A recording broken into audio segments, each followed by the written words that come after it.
Kong padded dog collar review. Subscribe this channel.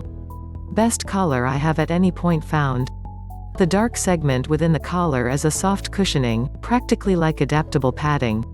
It doesn't cut into my dog's hide like standard collars, and it is by all accounts a lot gentler in the event that he pulls while on rope.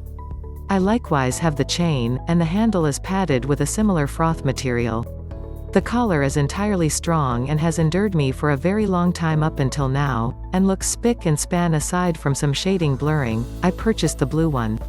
I'm good with the blurring, however. You wouldn't realize it has blurred except if you purchase another rope or outfit in a similar shading and contrast it and the old blurred one.